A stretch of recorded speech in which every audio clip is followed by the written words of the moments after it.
گھر پر تراویح 2-2 رکعت کر کے ہوگی. کوشش کریں کہ جتنی صورتیں آپ کو زبانی آتی ہیں وہ ساری کی ساری آپ پڑھ لیں. آپ یہ بھی کر سکتے ہیں کہ ہر 2 رکعت میں ساری صورتیں پڑھ لیں تاکہ آپ کا قیام لمبا ہو جائے. اور اگر آپ قرآن کھول کے پڑھنا چاہتی ہیں تو اس کے لیے یہ ہے کہ ساتھ ایک ٹیبل رکھ لیں جس پہ آپ سپارہ جو آسانی سے رکھ اور اٹھا سکیں. تو قیام میں آپ سپارہ اٹھا کے کھول کے پڑھ لیں اگر آپ کی قرات ٹھیک ہے. اور اگر آپ پڑھتے بھی غلط ہیں تو پھر آپ کیا کریں گے مسکین.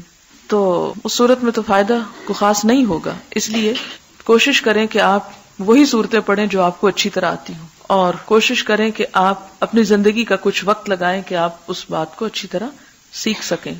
اس میں ایک بات یاد رکھیں کہ اگر آپ سپارہ کھول کر پڑھ ہی رہے ہیں تو آپ کی حرکت کثیر نہیں ہونی چاہیے، کیونکہ حرکت کثیر نماز میں خلل ڈالتی ہے. حرکت کثیر کا مطلب ہے یہ نہیں کہ آپ اس کو کھول کے کھڑے ہو جائیں، پھر ایک ورقہ آگے پلٹیں، پھر پیچھے پلٹیں، پھر آپ ادھر ادھر دیکھیں، پھر آپ بند کر کے رکھیں. یہ چیزیں جو ہیں یہ درست نہیں. نماز کا اپنا خشوع و خضوع اور نماز کا اپنا احترام جو ہے وہ باقی رہے گا. فرض نمازوں کے علاوہ نفل نمازوں میں قرآن کریم سے دیکھ کر تلاوت کرنا جائز ہے. حضرت عائشہ رضی اللہ تعالی عنہ کے غلام ذکوان قرآن کریم سے دیکھ کر نماز پڑھایا کرتے تھے. اسے بخاری نے روایت کیا ہے. صرف خود نہیں پڑھتے تھے بلکہ پڑھاتے بھی. اب اس کا یہ مطلب نہیں کہ سب حفظ بند کرتے، یہ حفظ کرنا چھوڑ دیں اور صرف آسان طریقہ اختیار کر لیں. نہیں، حفظ کرنے والے حفظ کریں، لیکن پاسبل نہیں کہ ہر جگہ حافظ موجود ہو. تو پھر ایسے میں تو قرآن پاک نماز انسان پڑھ ہی نہیں سکتا. تو یہ چیز چونکہ صحابہ کے سامنے ہوئی اور کسی نے اس کو رد نہیں کیا، اس کا انکار نہیں کیا، منع نہیں کیا، ناپسند نہیں کیا، تو اس لیے اس کا جواز موجود ہے. نفلی عبادت میں جب تک شوق اور رغبت رہے کرتے رہنا چاہیے.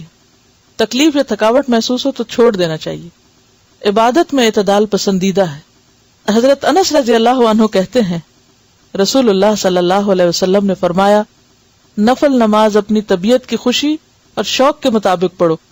جب طبیعت تھک جائے تو بیٹھ جاؤ، یعنی پھر بیٹھ کے بھی پڑھ سکتے ہیں یا پھر تھوڑا بریک بھی لے سکتے ہیں. اسے بخاری اور مسلم نے روایت کیا. آپ نے دیکھا ہوگا کہ شروع کے 1-2 دن مشکل ہوتے ہیں، پھر مزہ آنے لگتا ہے.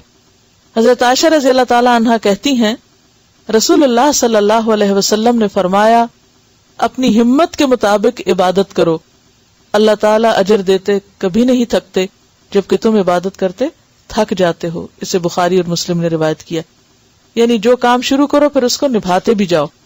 ایسا نہیں کہ کبھی تو بہت زیادہ کر لیا اور کبھی بالکل بھی نہ کیا. فرض نمازیں بھی چھوڑ دی رمضان کے بعد.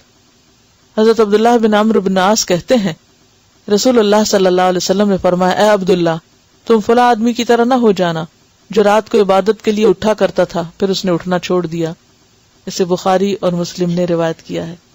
یعنی خواہ تھوڑی عبادت ہو لیکن کیا پسندیدہ ہے؟ مستقل مزاجی کے ساتھ.